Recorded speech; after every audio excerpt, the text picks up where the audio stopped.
Nilisikia story moja ya ajabu hapa.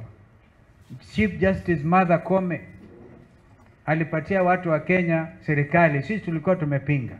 Akatoa uamuzi, hatukukubaliana nao, lakini tukaajibika. Sasa siingili tena. Chief Justice Martha Koome ni mtoto wa Meru. Ni kweli si kweli? Wengine wanasema ni kama wanataka kufanya mswada watoe Martha Koome. Tutaandamana mpaka Maua, mpaka Sekuru, mpaka Meru, Mutindo, hiyo yote Kakoromoni. Hatutakubali mambo hayo. Of integrity. Hapa wale ambao walinajisi walikuwa pardoned. Na sio tu kusamehewa, tena wakateuliwa wakapewa maofisi.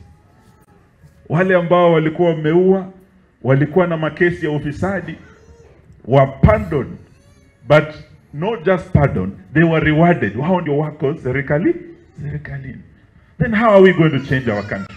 Na wale wataweza hiyo, mimi naona tu ni Azimio, timu ya Azimio ambayo iko hapa leo kiongozwa na Mheshimiwa Kalonzo Musyoka. Mipango iko, thinking is there, watu ambao wana utaalamu huo huko, lakini wale wako saa hii clearly you can see agenda yao kuongeza mifuko yao. Hiyo story ikome, because you cannot do that. Huku anakusaidia unakuwa what you want to be. The next thing wanataka kuteka nyara idara ya mahakama. That is the last bastion of our freedom. Already parliament mmetekwa nyara, lakini wale timu Azimio ambao umesalia, kaini strong. They have turned Kenya into a lying nation. Kila kitu wanasema ni uongo. Walikuwa wamesema ati mkiwapa nafasi, wakiapishwa tu kuweka Biblia chini, bei ya vitu itakuja wapi? Chini. Wakasema mama mboga, watu wa chini, boda boda, mambo yenu mtainuliwa, mtoke bottom mupelekwe wapi? Up.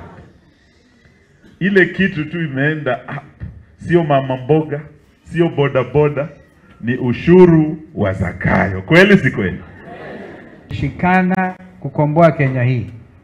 Pastor, umeongea juu ya corruption, ile inaendelea sasa ni uporaji. It's not even normal corruption. Ile corruption ambayo haijajulikana, haijaonekana tena. Ni wakati sasa wa Kenya tushikamane kwa roho safi kukomboa nchi yetu.